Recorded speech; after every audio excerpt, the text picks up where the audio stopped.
Zip, being one of the largest last mile delivery companies in India, Yeah. right? Zip ने बहुत कुछ achieve किया है. How did it all start? You know, there's always a thought कि यार मुझे ये करना है, right? But Zip का आइडिया कैसे स्टार्ट हुआ? या जिप का आइडिया बेसिकली मेरे को ना जो भी स्टार्टअप करना था, जब सोचा कि स्टार्टअप करना ही है तो मेरे को बहुत ज़्यादा ऐसा इंक्लिनेशन होता था कि मेरे को अगर कोई कंपनी बनानी है तो उसमें ये दो चीज़ें होनी चाहिए. दो चीज़ें, राइट? तो पहली चीज़ थी कि उसमें एक हाई इम्पैक्ट होना चाहिए कि मैं कोई एक बड़ा प्रॉब्लम सॉल्व कर रहा हूँ लोगों के लिए, या मतलब जो ना पूरे दुनिया को कनेक्ट कर सके, राइट? तो वैसी सी प्रॉब्लम, तो मुझे लगा कि इम्पैक्ट होना चाहिए, लोगों का भला. तो पोल्यूशन की जो प्रॉब्लम लगी कि यार ये तो बहुत बड़ा हो सकता है, तो वो बड़ा दिखा. That was one. And the second thing that I wanted in my startup कि बहुत बड़ा होना चाहिए, right? Again the thought of looking up, तो it has to be as big as you can think of और you can build. छोटा नहीं सोचेंगे. तो वो बड़ा भी क्यों हो सकता है? तो क्योंकि एक बहुत बड़ा शिफ्ट आएगा, वे सारे पेट्रोल व्हीकल्स को सस्टेनेबल होना होगा फॉर अ बेटर प्लैनेट. तो वो होना है, चाहे वो ईवी से हो, चाहे वो कोई नई टेक्नोलॉजी से हो, बट वो होगा. Sustainability is the key, right?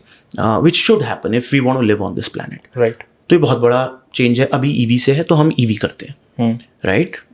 तो पोल्यूशन को सॉल्व करते हैं. और क्योंकि पूरी ही मोबिलिटी चेंज होगी सस्टेनेबल की तरफ, तो बहुत बड़ा भी हो सकता है, right? It's a huge transition which happened over last 80 years of building fuelled. Now it's gonna have 20 years of shifting to sustainability. तो इट्स अ ग्रेट अपॉर्चुनिटी. तो अब इतनी बड़ी अपॉर्चुनिटी सामने दिख रही है. आप जॉब कर रहे हो, बट आप हर बार ये बोलते हो हर कॉन्वर्सेशन में, फ्रेंड्स के साथ कॉन्वर्सेशंस में, अपने थॉट्स में कि स्टार्टअप बनाना है. You are talking every day, but अब आपके सामने अपॉर्चुनिटी इतनी बड़ी दिख रही है, आपके जो दो टिक्स बॉक्सेस हैं वो हो रहे हैं. तो अब भी अगर आप कर रहे हो, then you are not, you know, that person that you want to say that I was. तो कर दिया, फिर मतलब फिर कुछ बचा नहीं रहा. तो then you have to jump into the ocean and then see if you'll be able to swim or survive. So Zip has been one of the, as I already told, that two wheelers के अंदर तो Zip हर जगह पहुंच चुका है. Yeah. I've heard that you have also started the three wheeler thing. So how are you taking it forward? तो frankly if you look at, हमने ये देखा एक चीज़ इंडिया में कि ईवी करना है, सस्टेनेबिलिटी करनी है, ईवी करना है. अब ईवी में क्या करें, राइट? सो थोड़ी सी स्टडी करी कि इंडिया में 80% तो टू व्हीलर्स चलते हैं, Right. और ईवी क्योंकि एक महंगी टेक्नोलॉजी है, बैटरी महंगी होती है, तो ट्रक को मूव करने में तो बहुत टाइम लगेगा क्योंकि बहुत बड़ा है, इतनी बड़ी बैटरी, इतना बड़ा ट्रक बहुत महंगा आएगा, करोड़ों का. तो सेंस क्या बनेगा? छोटे व्हीकल्स थोड़े सस्ते होंगे, एंट्री लेवल बैरियर कम होगा, तो उससे शुरू कर सकते हो आप. तो टू व्हीलर थ्री व्हीलर में हमने कहा ये फर्स्ट अडॉप्ट होंगे ईवी में, हम ये करते हैं. फिर हमने दूसरा देखा कि अब टू व्हीलर थ्री व्हीलर तो करते हैं, बट करते क्या है? तो हमने दूसरा सेक्टर देखा कि ईवी क्या क्या चेंज होगा. तो हमने कहा देखो सबसे आसान लॉजिस्टिक्स हो सकता है, क्योंकि पर्सनल मोबिलिटी में बहुत टाइम लगेगा, बहुत लोगों की प्रॉब्लम सॉल्व करनी पड़ेगी. बट गुड्स मोबिलिटी सबसे पहले चेंज होगा, क्योंकि हब एंड स्पोक है, एक बंदा 10-15 डिलीवरीज कर सकता है, 20-25 डिलीवरीज कर सकता है, तो वो पहले मूव होगा. तो हमने ये स्टडी करी कि ये दो चीज़ें पहले होंगी, तो इसी में जाते हैं. और उसमें भी हमने ऐसा नहीं कि हमें बहुत इतनी नॉलेज थी कि भाई डे वन पे हमें आता था. हमने बहुत सारे बिजनेस मॉडल इसी में ट्राई करे.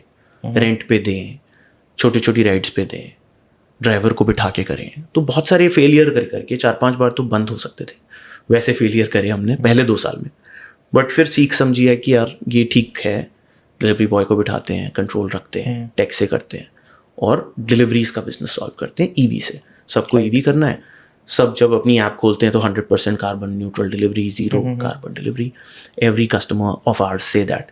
अब इनको करने के लिए तो बहुत मेहनत लगेगी, क्योंकि अगर मान लो जोमेटो ने आज 1 लाख बाइक ले ली, राइट? अब उन 1 लाख बाइक को कैसे मैनेज करेगा, उसकी बैटरियों का क्या करेगा, एंड ऑफ लाइफ का क्या करेगा, उसकी फाइनेंसिंग भी करवानी पड़ेगी. अच्छी बाइक अगर गलत डाल दी तो उनके ब्रांड पे कितना वो हो सकता है.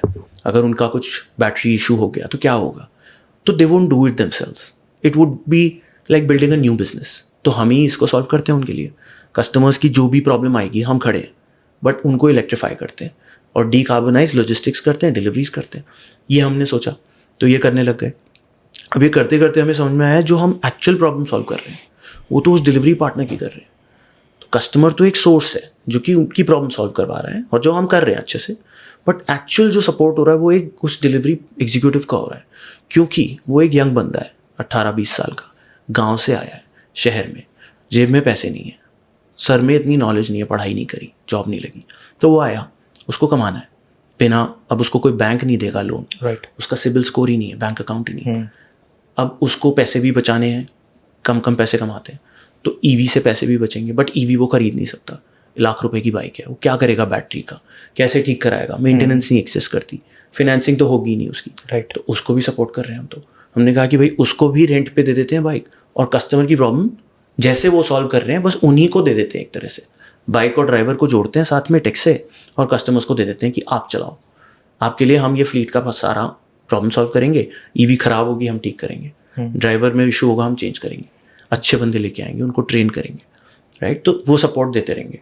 और आपको मैनेज करें, आपका फ्लीट है, it's your fleet, just pay us some money, all inclusive package that you are providing to correct, the, थोड़ा सा हमें प्रॉफिट दे दो, 4-5% की कॉस्ट दे दो, हम आपके लिए धंधा चला देंगे, आपकी कॉस्ट कम कर देंगे।